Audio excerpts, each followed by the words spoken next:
Yaa'in idilee 10ffaa waggaa 5ffaa bara hojii caffee 6ffaa caffee Oromiyaa boruu eegala. Yaa'in idilee 10ffaa waggaa 5ffaa bara hojii caffee 6ffaa bara 2018 guyyaa boruu geggeeffamu ilaalchisuun caffeen Oromiyaa miidiyaalee fi ibsa kenne. Yaa'icha ilaalchisuun miidiyaalee fi ibsicha kan kennan afaan yaa'ii caffee Oromiyaa Aadde Saadaa Abdurrahman caffeen Oromiyaa gaaddisa bakka bu'oonni uummata Oromoo dhimmoota siyaasa dinagdee fi hawaasummaa uummata naannichaa akkasumas seerota fayyadamummaa hawaasaa mirkaneessan itti baasuu fi mirkaneessanidha jedhan. Caffeen bara hojii 6ffaa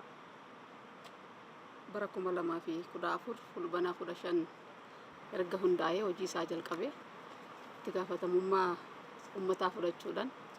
hojii gurguddaa hojjechaa tureeti jira. Akkasumas caffeen Oromiyaa gaaddisa bakka bu'aan uummataa dhimmoota Oromoo fi Oromiyaadhaa jalatti taa'ee mari'atu dhimmoonni gurguddoon dantaa uummata keenyaa giddugala godhatan kan itti mari'atamu dhimmoonni misoomaa, dimokiraasii, siyaasaa, dhimmoonni haqaa akkasumas dhimmoonni garaagaraa kan itti mari'atamanii fi kallattiin gurguddoon kan ittiin kennamu, murteen gurguddoon kan ittiin dabruudha. Akkasumas seerota imaammataa fi tarsiimoo mootummaan baafate ittiin milkeeffamu kan ittiin tumamu, seeronni duudhaa uummatichaa giddugala godhatan kan ittiin bahaa turanii fi akka waliigalaatitti naannoo keenya keessatti seeronni bahan hojiirra oolmaansaa kan ittiin hordofamaa turee fi seeronni bahan kun ammoo fedhii faayidaa uummataa giddugala godhatee kan bahe akkasumas aadaa duudhaa uummatichaa kan giddugala godhataa turedha. Kanaaf caffeen keenya haga ammaatti hojiilee gurguddoo kanneen giddugala godhachuudhaan kan hojjetamaa turee fi dhimmoota biroo kan gaggeessaa turedha. Akkasumas waggaatti yeroo lama yaa'ii idilee isaa gaggeessuudhaan karooraa fi raawwii qaamolee mootummaadhaa gamaggamaa kallattii itti yaa'u kaayaa akkasumas kanneen qaamolee caffeef itti waamamanii fi kallattiidhaan caffeetti dhiyaatanii uummataaf ifa ta'uu qaban kan ittiin qoratamaa turedha. Caffeen Oromiyaa dhimmoota gurguddoo uummata Oromoo fi Oromiyaa kan itti mari'atuu fi murtii kan itti kennu ta'uu ibsanii yaa'ii idilee 10ffaa waggaa 5ffaa bara hojii caffee 6ffaa caffee Oromiyaa guyyaa boruu eegalee geggeeffamu kanarrattis gabaasni raawwii hojii qaama raawwachiisaa, gabaasni koree dhaabbii, wixineen labsii sirna tajaajila deeggarsa bilisaa kan dhiyaatuu fi akkasumas muudamni abbootii seeraa mirkaneessuun ajandaalee ijoo caffichaa ta'uu Aadde Saadaan dubbataniiru. Yaa'iin idileen 10ffaa waggaa 5ffaa bara hojii caffee 6ffaa gaggeessuudhaaf qophii irratti argamnus yaa'ilee idilee seeraan taa'ee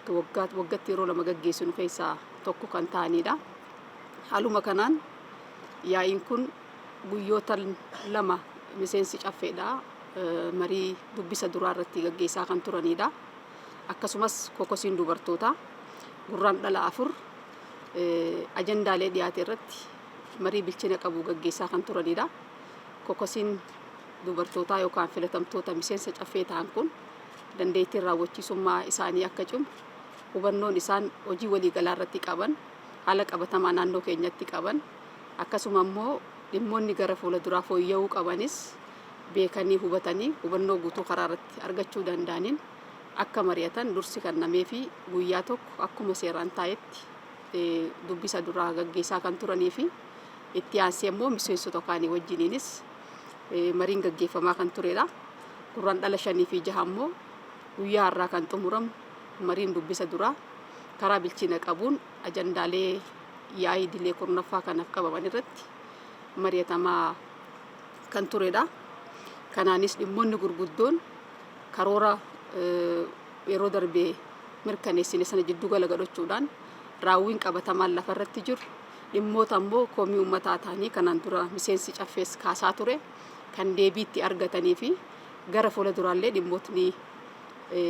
ilaalamuu qaban kan bal'inaan keessatti mari'atamaa turedha. Kanuma ka'umsa godhachuudhaan guyyaa boruu gurraandhala 7 ganama sa'a 3 irraa jalqabee yaa'iin idilee 10ffaa waggaa 5ffaa bara hojii caffee 6ffaa ifaan galma caffeerraa tamsaasa kallattiitiin kan dabruudha. Kana irrattis yaa'ii gaggeeffamu kanaan ajandaaleen gurguddoon yaa'ii kanaaf qabaman keessaa tokko gabaasa raawwii ji'oota 6 hojiiwwan bara 2018 qaama raawwachiiftuu mootummaa naannooti. Kan irrattis akkuma marii duraa gaggeessaa turan dhimmootni misoomaa, hawaasummaa, diinagdee, siyaasaa akkasumas dhimmoonni biroo uummanni keenya kaasu kan irratti mari'atuu fi marii bilchina qabu gaggeessuudhaan kallattiin itti aanu kan kennamu gaafii kabajamaa miseensi caffee kaasuu fi waan waliigalaa yaa'ichaan ammoo murtee darbuu irrattis kallattii xumuraa kan ittiin kennamu jaamee kan eegamudha. Kanaanis haala qabatamaa naannoo keenyaan yeroo gareerootti karoorri karoorfamee fi raawwiin hanga ammaatitti galmaa'aa jiru wal cinaa qabuudhaan kan qoratamuu fi dhimmoonni akka ciminaatitti jiran daran galteen godhatamee akka irratti hojjetamu gara fuula duraa immoo xiyyeeffannoo guddoodhaan karoora keessatti galee akkaataatti hojjetamuu danda'u keessaafuu ji'oottan 6 hafan kana keessatti dhimmi ilaalamuu qabu adda bahanii kan kallattiin itti kennamudha. Inni biraas gabaasuma kana bu'uura godhachuudhaan koreewwan dhaabbii caffeetis waggaa kana marsaa tokkoffaa hordofii fi to'annoo dirree gaggeessaa tureen magaalota keessa aanota godina aanaa hanga gandaatitti gadi bu'uudhaan hojiiwwan hojjetamaa jiran qabatamaan lafarratti ilaaluudhaan hawaasa garagaraa wajjiniinis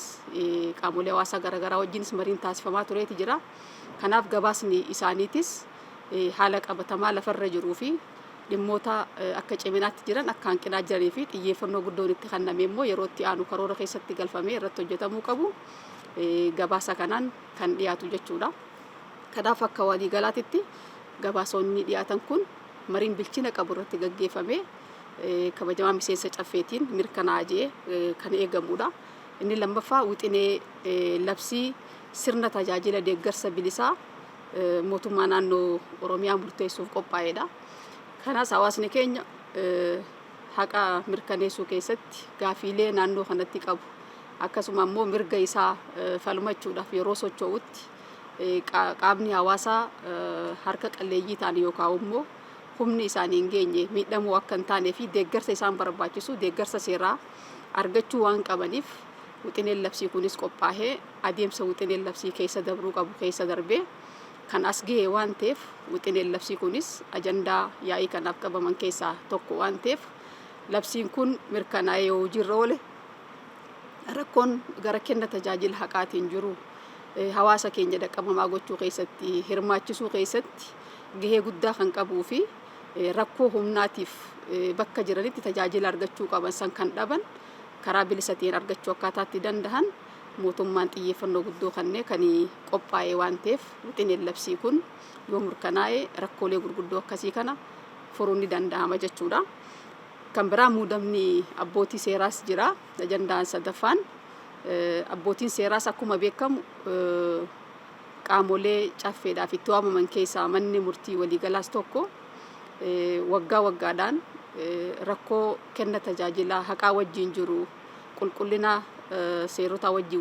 wal qabatu jiru dhimmoota hanqinaa fi cimina jiru adda baasuudhaan caffeetti dhiyeessuudhaan kan qorataman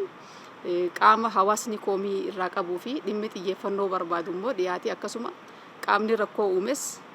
caffeedhaan kan tarkaanfiitti fudhatamu akkasuma immoo namoonni muudamanis leenjii gaggabaaboon kennamee fi ulaagaa keessa dabruu qaban sana keessa dabruun qulqullaa'anii kan caffeetti dhiyaatanii muudaman waan ta'eef abbootiin seeraa 88 ta'anis yaa'ii caffee kanarratti dhiyaatanii kan muudamni isaanii ragga'u ta'a. Isaan kanneen keessaa gaafii hawaasa keenyaa bal'aa kan ta'ee fi hirmaannaan dubartootaas yeroo gareerootitti dabalaa jijjiiramni fooyya'insi qabu dhufaa mul'achaati jira. Kanaan marsaa kanaas abbootii seeraa dhiyaatan keessaa 26 dubartoota kan tahanidha. Kanaaf akka waliigalaatitti rakkoo kenna tajaajila haqaa wajjin wal qabatu, qulqullummaa seeraa wajjin wal qabatu, haqa qabeessummaa murtii haqa qabeessa kan wajjin wal qabatu san hamma danda'ametti fooyyeessuudhaaf itti quufinsa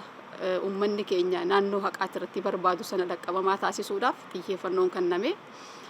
ogeeyyii naamusa qaban qulqullummaa qaban qophaa'anii muudamni isaanii adeemsa keessa dabruu qabu keessa dabree kan dhiyaatee fi ajandaan yaa'ii kanaaf dhiyaatan keessaa tokko jechuudha.